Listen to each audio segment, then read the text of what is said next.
Welcome to the Christian's Weight Success Podcast. I am Christian Evans. In today's podcast episode, we have another guest, Miss Nieta Gates. She is from Chicago, Illinois. She has a fantastic weight loss transformation story that we will get into later on in the podcast. She's a former caterer, and she also runs her Facebook group, Be Fit. Everybody, welcome Miss Nieta Gates. Hey, happy to be here. Thanks for having me, Christian. I'm glad that you took time out of your busy schedule to be on this podcast and on this video, and just give me a little bit about what's been going on with you. We haven't caught up in a while, so let me know what's going on in your life currently. Well, trying to maintain this 85-pound weight loss. Rona trying to not let me be great. What's going on right now? I am doing a Battle of the Science challenge. It was kind of like a selfish act of mine. My birthday is next week, so I was trying to get myself back on track. So I'm like, oh, why don't you get yourself back on track with like 30 other people? And so I created this Battle of the Science challenge, and everyone's in like teams broken off by zodiac signs, things of that nature. Mm-hmm. So right now, Team Capricorn is killing it. It ends next week, and the highest body fat percentage we've had right now is at about 4%, which is pretty good for less than 30 days. So that's what's going on right now. Just working from home, maintaining, taking care of my son, and just, trying to stay healthy and trying to make sure these jeans stay fitting. That's good. Tell me, tell everybody else about a little bit more about your weight loss transformation. You say 85 pounds. When did you do that, and what motivated you to even start? I'm going to try to make this brief, because one thing I like to stress to people, which I always do in my group, is that this is not overnight. So weight loss is up and down, up and down. You'll see on TV, they'll sell you the dream. They'll think that once you lost weight, that you're all happy and everything is perfect and you're going to be that size for the rest of your life. No, you go up and down. It's actually harder to maintain it. So my weight loss journey began in 2006 with Weight Watchers. I lost 60 pounds. I gained all of it back except for about 10 to 13 of it, 10 to 13 pounds of it. After I got married, had my son, you know how that goes. I was doing mostly cardio, and a few years after I had my son in 2010, I had decided to get with Beachbody. I met this girl named Pam, and she was my Beachbody coach, and I was doing the Beachbody thing. But again, I still didn't really know what to do. So I was doing a lot of cardio and I was clean eating, but I still wasn't seeing the results that I wanted to see. I only lost like 30 pounds. Mm-hmm. So in 2015, someone proposed to me, hey, why don't you do low carb? And you think you don't eat a lot of carbs because you just eat, and a lot of people just eat and don't have any concept of, oh, I'm eating a carb, I'm eating protein, I'm eating fat. You get into this fitness world and you get so deep into it. That's how you look at food, as a carb, protein, and fat. A lot of people just, I'm eating chicken, I'm eating corn, whatever. They don't think anything of it. So I was like, low carb. And so I heard some things about it.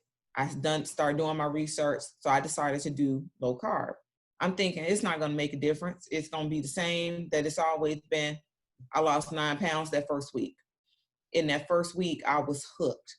I lost another 4 pounds the next week. After that, long story short, that's how I lost the majority of my weight. Mm-hmm. And so people started asking me questions. I eventually started a blog, just to give people more education, more information. And so maybe around 2017, 2018, I had decided, I had lost the majority of this weight, but I'm like, to me, I still look like a girl, a smaller version of myself.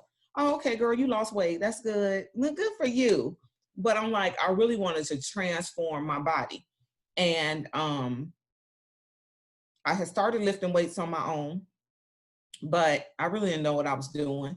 And I used to think that if you weren't sweating, that wasn't a good workout.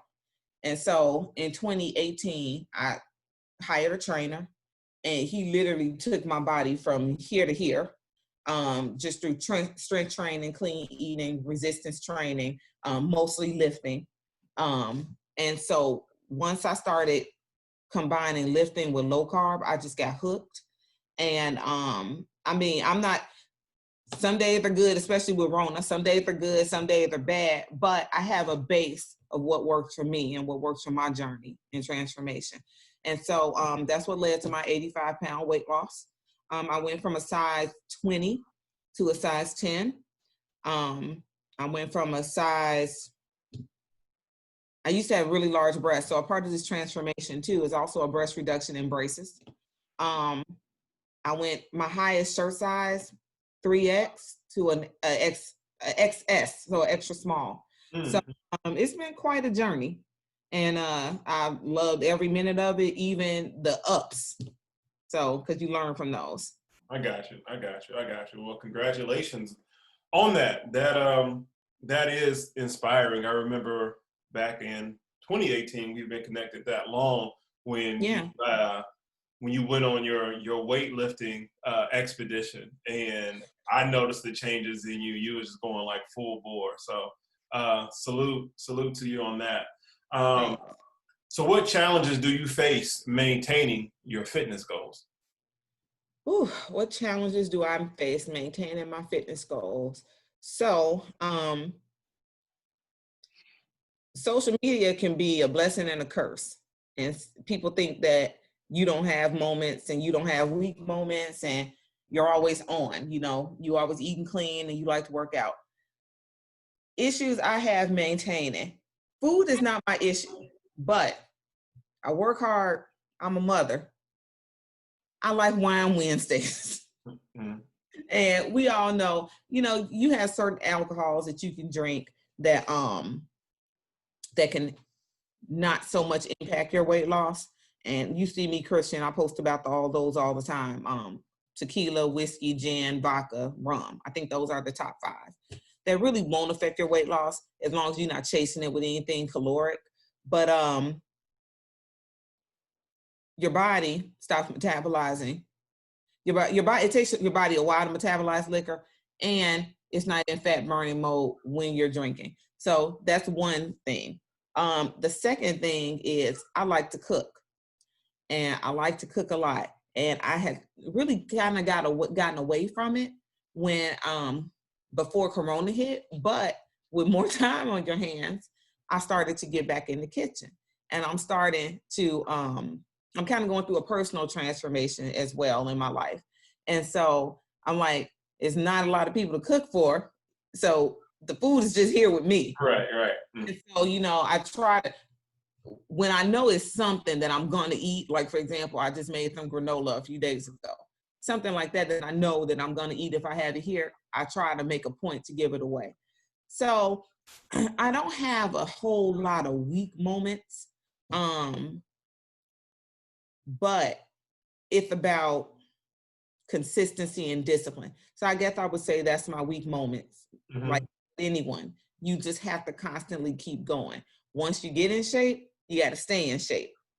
So yeah, that is the challenge, and that's the hard lesson I had to learn myself. Even when I lost weight, it was just like, okay, now what? And then you don't feel that you can put that weight back on, because when you are initially, you get a little cocky. Yeah. You're like, oh, I can eat that, I can eat the cookie, whatever, I run or whatever like that. But even then, personally, I wasn't really in tune with calories in, calories out, macros or anything like that. I found something that worked for me, and I went for it, and that was it. I thought, hey, that's just it, and that's it.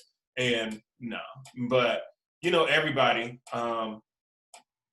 has their own experiences, in this, in this weight loss journey. And for people who are looking up to you, looking up to me, and we just literally try to just tell people is that, we are just like you with our struggles, every single day. Yeah. And, if you are cooking, frequently, like, you and me, we're always experimenting with stuff. And so we're constantly, trying stuff out, quality control, making sure that it tastes right. Right, Here, right. go there, and pair this and pair that, you know what I mean? And it goes with the territory, but you still have to try to, maintain some type of discipline. So And that's what I try to. what does your I'm sorry. current, I didn't mean to cut you off. So what No, does I was just gonna. All I was gonna say was that what I kind of try to communicate to people. I don't deprive myself. uh-huh. I'm also not wilding out, but I'm definitely not gonna deprive myself. If certain triggers that you have, like I know I cannot buy mint Milano cookies because I will eat the whole. So I just don't buy it. Right. So, like I was at a party a few weeks ago and I had a slice of cake and somebody was like, "You eat that?" I'm like, "Yes, I eat cake. I'm human. You don't get to be 250 pounds not knowing what cake tastes." Exactly. I'm like, I used to eat cake. I just ate it more frequently. I said, but yeah, we're human at the end of the day. And as long as you, like you said, calories in, calories out, you have that balance. Right. So what does your current diet consist of? Are you still doing the kind of basis on low carb type of thing, or are You know you what? At just this focused on point, this? I've tried to go back to doing keto as a jump start. Especially when maybe like month 3 of this pandemic, I was like, okay, I need to reset. I'm going to start doing keto. And that lasted for like a week and I lost nothing. And it was so funny because I have a girlfriend who I didn't know she was doing it. She was just doing it on her own. And she sent me an inbox and she's like, "Oh my God, Nieta, I'm hooked on this keto. I lost 5 pounds in 1 week. I haven't seen the scale go down in years." And initially I was mad. I was like, "Now I lost 0 and I followed this to the letter." She lost 5 pounds. But then I had to rethink. Nieta, you lifting every day, you working out every day, you eating healthy about 70, 80% of the time. Your body is not going to react to a change as quickly as someone else's. Correct. So right now, what I'm doing, Christian, I'm really kind of going back to basics. And I think that when you've been in this as long as I have, as long as you have, sometimes just go back to basics. So right now, my current regimen is just strictly clean eating. I do still kind of monitor my carbs. Like if I have carbs for the first meal or two, I won't have it that night. Or if I missed it the first meal or two, I may have some potatoes for dinner or whatever the case is. So I'm not like hardcore with the carbs like I used to. Like I used to be, and that was another thing too with your fitness journey. You got to do what works best for you. And it's going to be a lot of trial and error. People think that they can do one thing and it's going to work and you're going to be happy. That's not how it works. And then it's a mental thing too, that you have to, you got to condition your mind. Cause like I used to be deathly afraid of potatoes, afraid of rice. Like, oh my God, no. Fruit, no, you wouldn't catch me eating a pineapple, So I had to because that's how I lost most of my weight. But I had to start changing my way of thinking. Like a pineapple is not going to kill you. It's not going to make you gain. Exactly. I'm so glad you said that. I'm so glad you said that because that's just crazy. That's just crazy. Eating a portion of rice, if you want to make you some rice, eat some rice. The thing is, are you eating rice and potatoes and pineapples every single day, all day, and you're not burning it off? Correct. Right. And that's what I try to get people to understand. Carbs are not bad because I used to think that. I never promoted that carbs are bad. I just tell people that's how I lost the majority of my weight, low carb. But I never promote carbs are the devil because carbs are needed for energy and for fuel. But what I promote is you can't eat carbs all day. Like I'll meet people and they'll ask me to help them and I'll say, "Well, what's your diet?" And the very first thing they say to me is, "Oh, I had yogurt in the morning, sugar, a rice bowl for lunch, gonna be converted into sugar. I had granola for a snack, sugar, so forth and so on." And so then I'll ask them, "What exercise did you do that day?" And they'll say either they did nothing or they went or they walked the dog. No, if you're eating carbs like that, you need to be working out like you Serena. Right, exactly. And that's what I try to promote. And that's what I try to communicate to people. Like you can have carbs, just your activity level has to equal the amount of carbs that you're consuming. Correct. I went through my keto phase for a couple months, lost a couple pounds. But after a while, just my own experience, it was, to sum it up, is it's crazy that somebody can tell you that a tablespoon of butter will be better for you than a cup of pineapple. You Right. know what I mean? From the standpoint of, like, we know, like, high fat, low carbs, Yep. pineapples have carbs in it. So that mentality, and I'm like, do I go to the bakery and get a cake because I got a crazy sweet tooth, right? And I'm Right. like, okay, so I remember you telling me that. yeah, I want to stay within the realm. So, I started adding fruit. Right. And then, so eventually I did just get away from, this keto because, it was working, and it did work. I'm not going to not promote it or not see where the benefits of it is at or were.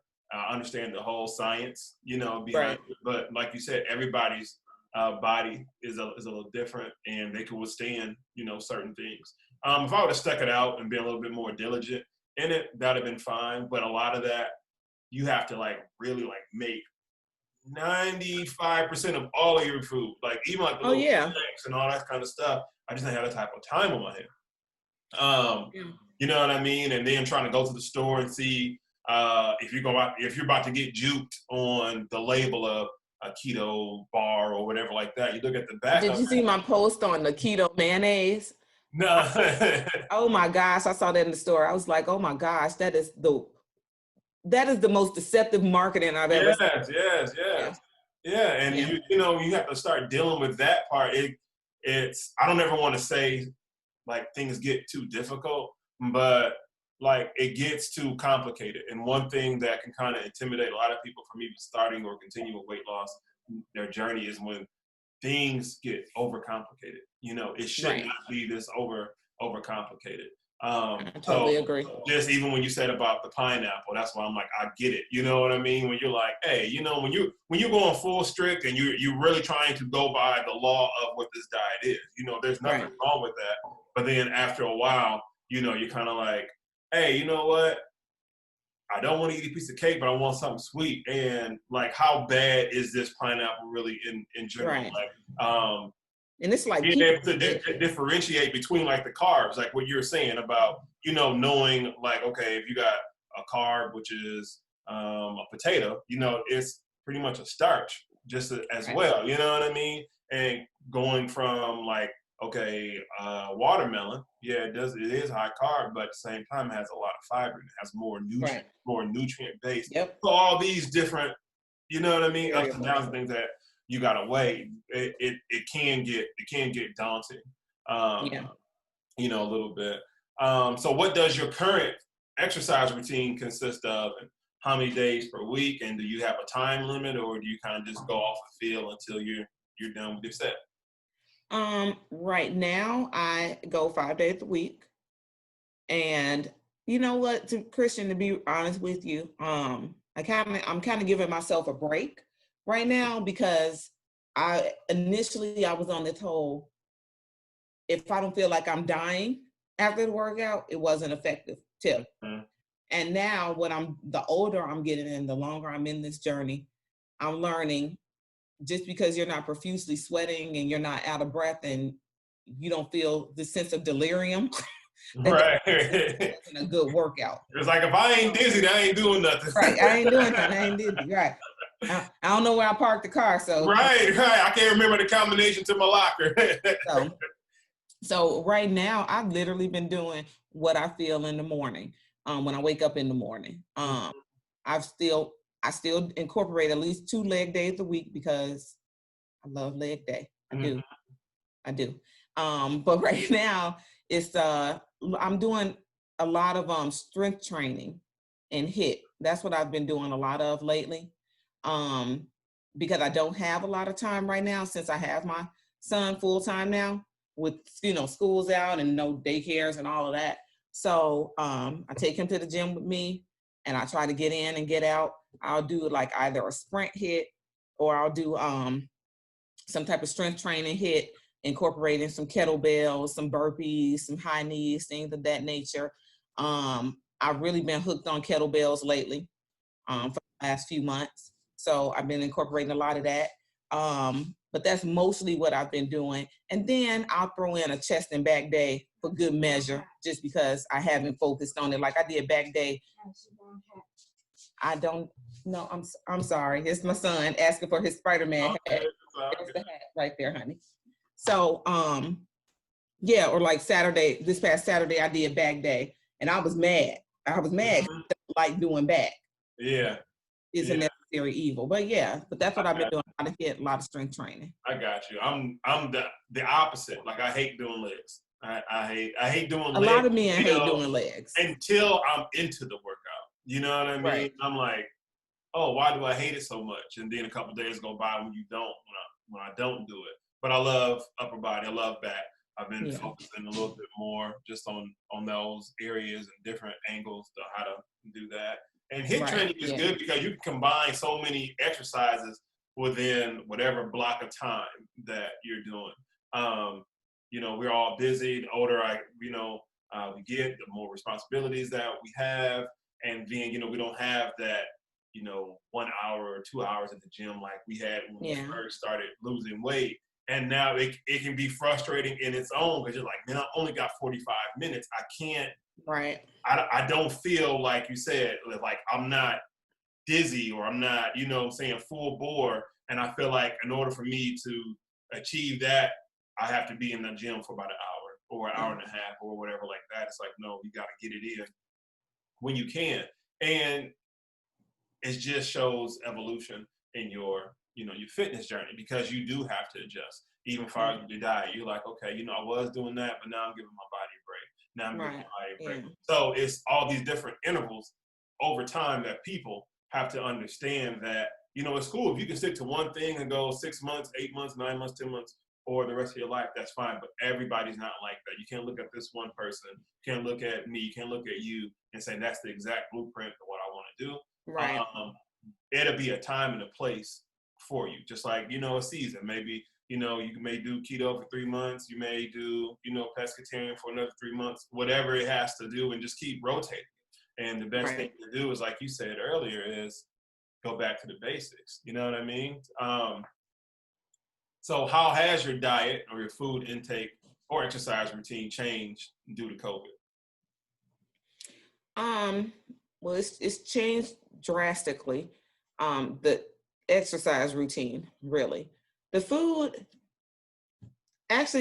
had been better because I've been able to control it more.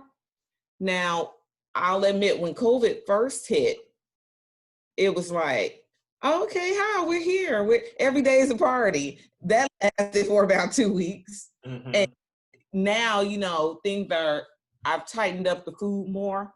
I keep a lot of protein and vegetables in the fridge. So I'm able to control my food more.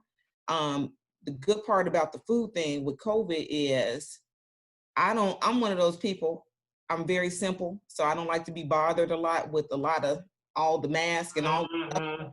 So going into the restaurants, you don't have to worry about me. And if I do, I go to the drive-thru or whatever, and that's a rarity. If I just don't feel like cooking, I'll go grab my son something, I'll go get myself a salad. But the food has been fine because now that you're at home, you don't really have a choice but to cook. Right. And you can control those ingredients. As far as the gym is concerned, the exercising has changed drastically in the regard of just for me personally. So I had a personal life change. And so it's harder for me to get to the gym now because I have my son. And so that's been a change since December. Mm-hmm. And so what I've been doing to kind of circumvent that is doing a lot of home workouts, but not just any home workouts. I started off looking at stuff on YouTube and looking at like Beachbody On Demand. Yeah, I can't do it, especially those Beachbody workouts. I'm just like, Shanti and all that, excuse my language, damn jumping. Too. I can't. And it's like he's the only one out of that whole lineup who gives an effective workout. Uh-huh. And then so a couple things I'll do is I'll do fitness blender workouts via YouTube. Those are pretty good. But if I don't do fitness blender, I'm making them up as I go. I'm making up my own circuits. Good. Good. So that's what I do. That's what I did the majority of COVID. Like I said, I was doing fitness blender and then I was making it up myself, or I'll do like the random YouTube video or whatever. Now that the gyms are back open for now, I've been taking advantage of that and I've been going every day. So, I'm like, I'm going to ride it till the wheels fall off. But, when the gyms got back open, I was like a kid in the candy store. Right. Like, seriously, like my very first day back, my friend was like, Nieta, be easy. Mm-hmm. Ain't coming to get you from the gym. I'm like, I'm good. And what was so funny was I had already worked out that day at the park. Mm-hmm. And I found out this gym was open. Funny story, Christian. I'm going to share with you real quick before this interview is over.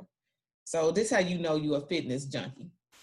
So I'm head of the safety committee at my job, and I'm the HR manager.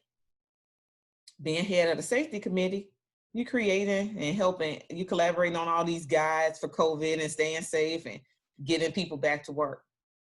So I'm sitting in on this Zoom meeting. I'm not even half listening. I'm like tuned out. Somebody said, it's a gym in Wheaton open. I looked up and they were like, really? And they were like, how are they open? So they're talking about it, but nobody ever says the name. And so I'm like, so my friend was like, well, how come you didn't ask?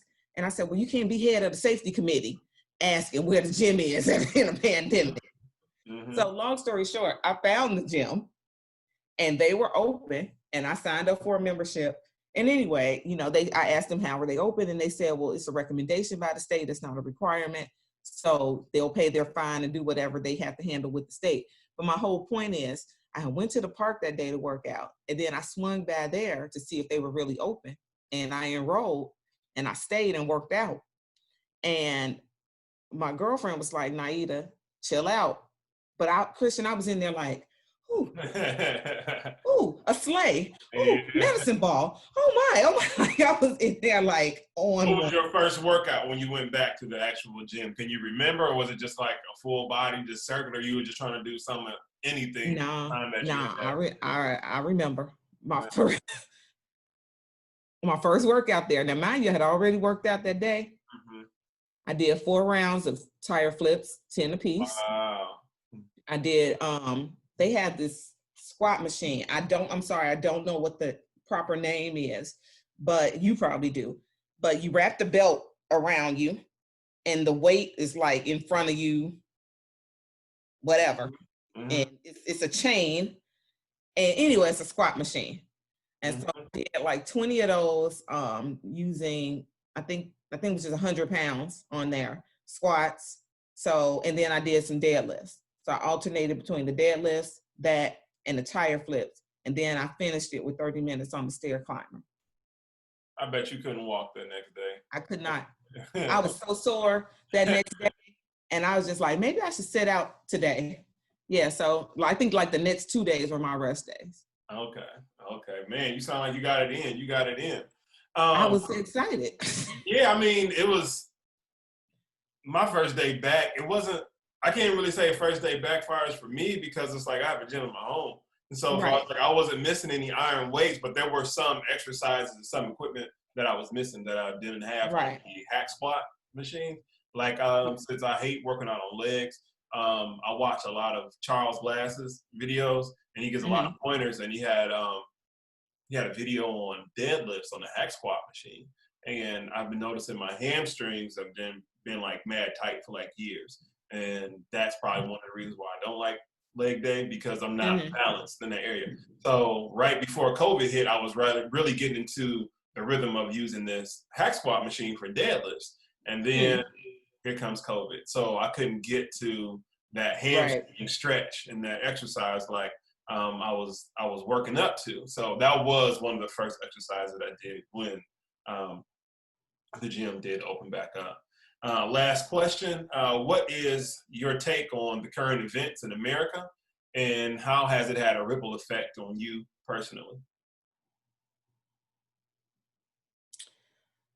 My current takes on the events in America. Well, that's not a quick answer, Christian. I'll start with COVID. I think we handled a lot of things wrong in this country. But that's due to our leadership. So I don't really have to say a lot about COVID. I was looking at some stats the other day, and just because I like to just kind of review things in the HR industry, like before I start my day, just maybe spend about 15, 20 minutes looking at current trends, new laws, things like that. And one of the things that I ran across is in March, we were at 500 cases of COVID and 21 deaths in March. Now, I probably won't be able to bring it up so fast, but now it's like 5 million cases and 1,000 deaths, or whatever the case is. But the number as to what it is now versus in March, just like quadrupled. And a lot of that is due to the fact that, one, we didn't take it seriously. Two, it was too many theories, too many, my cousin is in the CIA, too much nonsense. People aren't taking the necessary safety precautions. They think it's a joke. As far as wearing their masks, as far as washing their hands, keeping social distance. There's this idea in America that no one's going to tell us what to do. And that's going to be to our detriment eventually. I went to Wisconsin a few weeks ago and no one was wearing a mask, like hardly anyone. And I was like, oh, there's something going on here that I don't know about. So I asked someone, they were like, oh, it's optional here. And I was like, oh, okay. And sure enough, now Wisconsin is is a hotspot. So, just a lot of ignorance. And I wish we'd be more cognizant and be more aware of the impact that we're having, but I digress. It's been a lot of talk about Black Lives Matter, racism, microaggressions. From my perspective, I've been handling a lot of that from an HR perspective, sitting in on diversity trainings, learning about microaggressions, microassaults, things of that nature. My whole take on the whole thing is I can't teach you not to be racist. Just be kind. Be kind, be courteous, get to understand people, get to know that everyone is not like you, that there are different people in this world, and get to appreciate who they are and appreciate their stories and their backgrounds and things of that nature. And how it's affected me, I've learned things about myself and things about experiences that I've had that I didn't necessarily know what they were at the time. Based on past places I've worked or past personal experiences that I've had. So even with this whole Black Lives Matter movement and everything that's going on, I've had to learn some things about myself, and I've had to do a self-audit of myself, because just because I'm Black, that doesn't mean I'm exempt and I'm perfect and I don't do anything, I don't do or say anything that's offensive or insulting or just inappropriate. Like, for example, I was watching Guy Fieri one day, and he had an Asian family and a Black family on his show. And they came in and he said, oh, you guys look like a gang. You guys look like a small gang, cooking gang. And I immediately said, if they were Black, if they were white, I bet you he wouldn't have said that. But then I had to do a self-audit of myself, because every single time I post about my siblings, I say, we're a small gang. So you got to start, power words. You got to start change. It starts with you. It starts with all of us. You have to start changing your mindset. You got to start changing the way you communicate. And if we start changing how we react to things, how we communicate, how we move, and start really thinking strategically about the things that we do, and I won't go into this long rant, they'll start reacting differently. Right. Yeah, the current state of America, I just hit on 2 points that you hit on. Is one thing I see is just defiance by law, right? Mm-hmm. And just one thing I just see just over time. In my free time, I'm an Uber driver, right? Mm-hmm. So I've been studying people while driving, and this is pre-COVID. Do they get in your car without masks? You get a lot of Yeah, that. and to be honest with you, it's like I kind of just started driving back a little bit, maybe like 2 weeks ago, kind of from COVID. From the start of COVID, what was that, about March or whatever? I really wasn't driving, not because I was scared, because I was actually more busy doing personal training. Right. But that's another story. But it's more the defiance in America, right? So if there's somebody says wear a mask, I'm going to be defiant just to not wear the mask. Even though all the science is out there on, preventative measures, X, Y, Z. But I honestly think that if they told us that we had to actually hug each other in order to prevent corona, nobody will hug each other, because it's just pure defiance, right? It's just by law. It's just lawlessness. It can be within our culture. It could just be in our DNA just as human beings. But that's one thing I just see so much of, is just pure defiance. You've seen these videos where people are fighting to get into the store, and the security officers are kicking the people out of the stores because they don't have the mask. It's the total disregard for people. Whether I believe 1,000% in this corona thing or not doesn't make a difference, because I'm not showing any empathy towards my neighbor, and there's a possibility that they do. And there's a possibility that they may be housing somebody who's high risk, or they may be high risk. So just put on the mask. It's not the actual physical act of putting on the mask does not hurt me per se. You know what I'm saying? But for some people, it does, which is just very weird. And you're right about the self-audit. During this time, we all have had time to self-reflect on, the current state of America and where things are, and just, like you said, just checking yourself to making sure that you can communicate and articulate what you feel in a better way, to where it's not even so much offensive to be, kind of protective or being PC towards people, but just be more honest about a situation.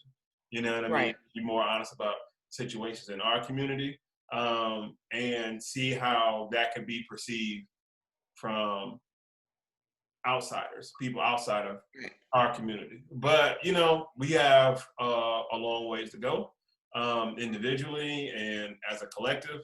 But, only time can tell, if, greatness will prevail, and, cooler heads can, weather the storm. And if not, we all gotta, survive the best way that, we know how. And absolutely.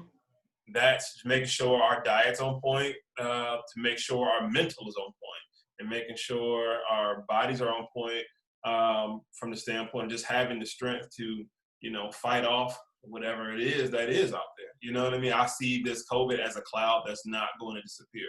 You know what I mean? So it's not anytime soon, no. Yeah. There's no. Yeah, I honestly see this going well into 2021, if not all of 21.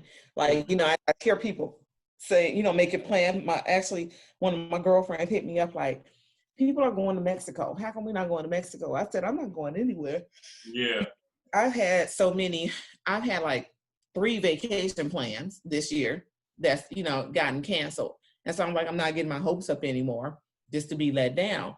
And I see people making plans for 2021, and I haven't made any plans for 2021 because I don't see this changing anytime soon. I see, unfortunately, I see ignorance prevailing, because this is only getting worse. Right. And I mean, the way I'm making plans now is, oh, yeah, we can do that next week if we can, Lord willing. Lord willing. Yeah. Lord willing, like that's how I'm making plans. Yeah. Like, oh, yeah, we can go there, my birthday is next week, and my sister was like, oh, you should do a spa day. And I'm like, yeah, COVID mask wearing spa day just don't.